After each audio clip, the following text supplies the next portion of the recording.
estamos de camino, porque el S ha salido antes de lo normal.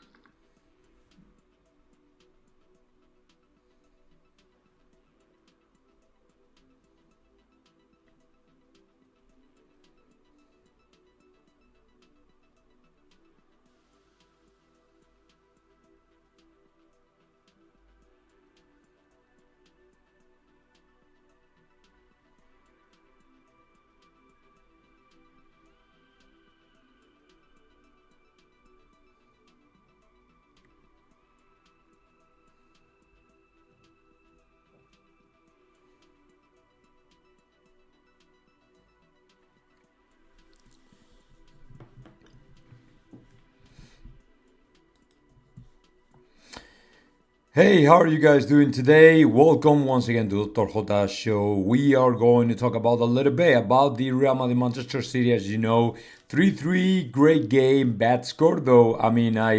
It's not, of course, the best result. It's not the best desired score that we wanted, that we were looking for, we were fighting for, we were playing for. It was a kind of tight score, but in general terms, I have to say it was a great game for the show. I mean, players, teams running, playing back and forth, very good game. Not the best one though, not the kind of game where you see the typical game, the typical place of Manchester City, as you can imagine. It was good, but I'm pretty sure Pep Guardiola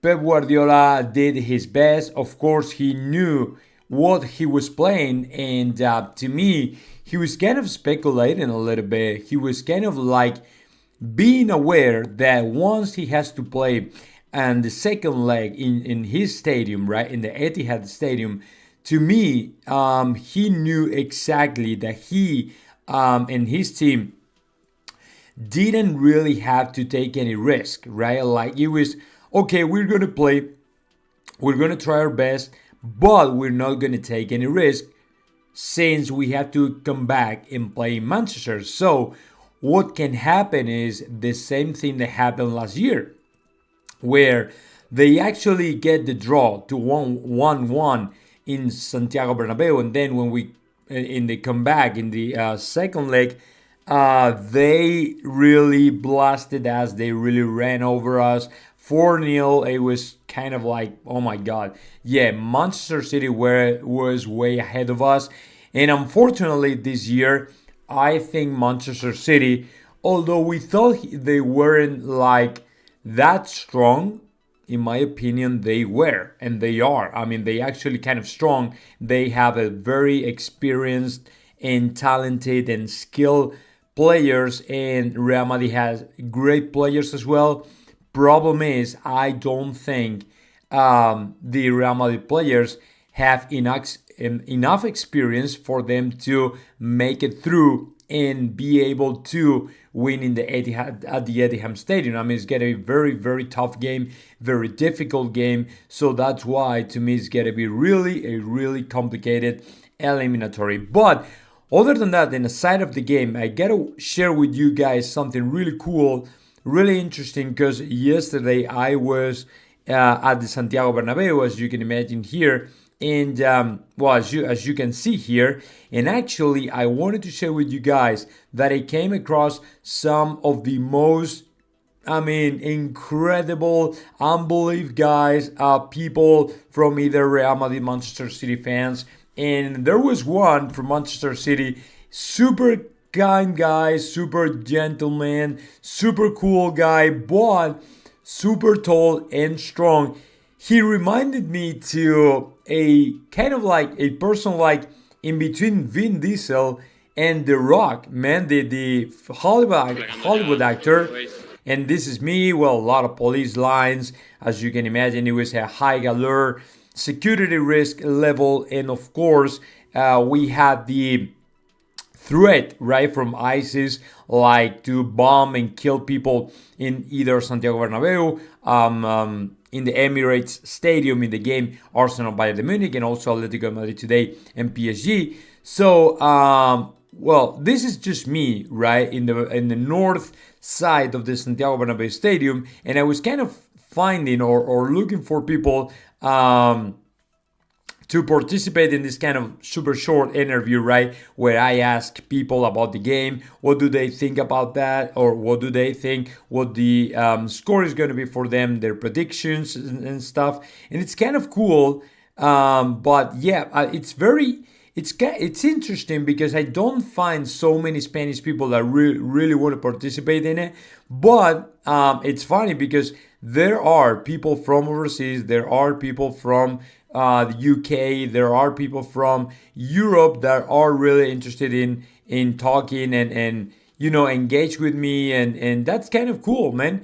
That's awesome. This guy here that you're gonna see now is a very famous journalist in Spain as well. I came across him, but he recognized me instead of me to him, right? At first I thought, man, who is this guy? And then when I saw his face, he was, oh, okay, it's this guy. Yeah. And yeah, it was kind of cool. He was going to work. He was actually going to cover the game, and it was just awesome, man. He was very nice guy. This guy, his I don't know, girlfriend or partner or whatever, and yeah, more people from these guys are from Austria. And yeah, super cool guys. I'm actually talking in English. About 3-1 for Real Madrid. A 3-1? Yeah, I also guess we're gonna win. Okay, so I think close, but we're gonna win. Okay, and what do you guys think about the game when we go there? Do you guys think that we're gonna win there or not? All together. All together? Both? We will go to the semifinals. Oh, that's great. And what do you guys think we would have to play against in the final if we get the final? I'm asking about the final, man. Is it difficult? I mean, you so have to so Arsenal by the optimistic. minute today, and tomorrow you Yeah, have that to was play before the Borussia game. That's the and thing. PSG Barcelona. So which one? Either El Clásico, so Real Madrid Barcelona in the Clásico in the final? Awesome. And you're still thinking? Come on. I don't know which team is gonna on the I other think side of the turn. by the last one, I think in the final that'd be like, yeah, I guess Barcelona. I think, not sure, but it's okay. Just say one and then. You think Barcelona? I think so. I mean, like him. I don't think so. Yeah, so you guys are jumping into the streaming. I really want to read the comments. B. Lomis says Lunin's mistake costed us the game. Well, yeah, that was kind of, I mean, super smart, super 100%, 200% IQ from Bernardo Silva, the way he kicked the foul, right? He was super smart. He saw Lunin still trying to set up the wall, and yeah, and that happened. I mean, it's very unfortunate, but it was a goal, and yeah, of course. And the funny thing is, the other two goals from Manchester City were incredible goals by Foden and Guardiola, man. But this one, the first one, it was just like this kind of things that sometimes happen, right? Tudare123 says Manchester City will cream pie us in the second leg. Oh my God, hopefully not, man. That'd be horrible. I don't think so. I mean, I don't think it's gonna be that bad. I'm pretty sure it's gonna be a little bit tighter, right, than you think. And although I might be wrong, but Real Madrid will try their best. We have Militao. You gotta keep in mind we have Militao in the wall in the defense line, and we probably also changed again the system we were playing with Rodrigo just because Carlo Ancelotti thought, okay, I think it's better if I utilize to Rodrigo Goes in the left-hand side. However, in my opinion, it didn't work, right? Because although Rodrigo did really perform at a very incredible level, problem is with Bellingham and Vinicius that, in my opinion, were to kind of disappear for the most of the game until Vinicius Jr. assisted to Fede Valverde. But I don't know, man. I don't think that they are going to kill us. I think that I want to be optimistic, and I really think that we are still we will be able to make it through. But of course, it's going to be really, really difficult. So let's hear these guys a little bit I more. don't know. PSG is very good and strong, though. I mean, I don't know, but what you guys? Oh yeah, that'd be awesome, guys. So where are you guys here watching the game? I mean, instead of the stadium, you have a ticket. Yeah, we have a ticket. Yeah, but wait, in the south, north, lateral. Oh, right here. Yeah. North. Awesome. West here. Ah, yeah, in the lateral then. Okay, that's great. Well, guys, have safe travels back and enjoy the games. And welcome to Madrid. Yeah. Now, three great guys. Well, in regards to Madrid, as you know, the bad news for Madrid is we are missing Tchouaméni next game. That's going to be a tough one because we will have to. I told you we are going to have to Militao. That's for sure, and it's good. I mean, it's good, but when you miss a player like Tchouaméni, who otherwise might have been utilized in another position or something, is always a bad news, right? And well, but we cannot complain about that because Guardiola has missed a bunch of good players, right, for this first leg. So, and they still, perform in a, very good game. So we cannot complain about that. And so we might miss Tchouaméni for sure. Well, not might. We're going to miss Tchouaméni. Let's see what happens with Nacho. Let's see what happens with the midfield. Let's see what happens with Bellingham. This guy, I think that he's kind of like, not shrinking, but not as well as he used to be. And I think that his level is degrading a little bit, right? I don't know if you guys think about or think that way, but he's not doing a very good job lately. So let's see what happens. And of course, to me, it's very important for us to see Kylian Mbappe coming in. There's nothing else. There's nothing new. Only thing I gotta tell you guys is Erling Haaland, his father, and his agent, they were in the Santiago Bernabeu. They were asked about that. They were asked about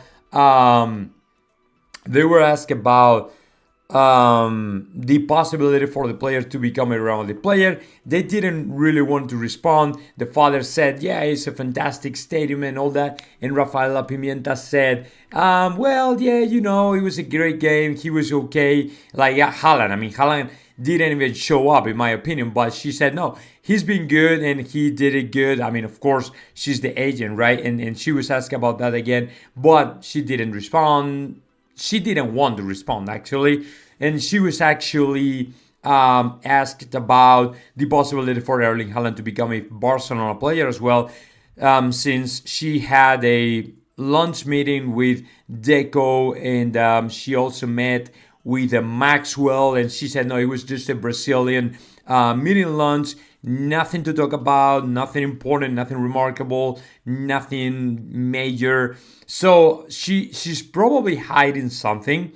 And right now, I would say the possibility for the player to become either a Real Madrid player or Barcelona player, it's still up because FC Barcelona really needs a big player for next year. Erling Haaland, I think that he wants to play for Real Madrid, but since there's no room for him, I think that he might consider that choice. So for now, guys, this is what I had for you all.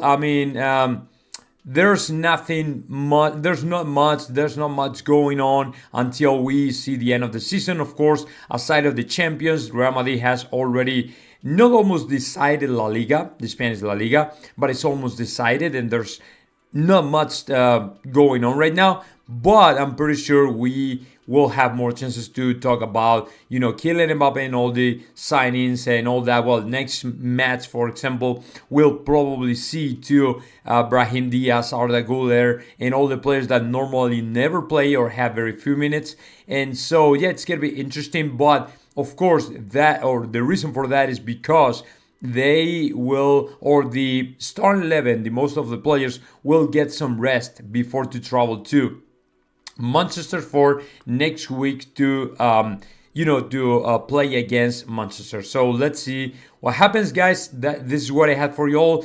I hope you liked the video. Of course, just drop some likes and subscriptions and stuff. And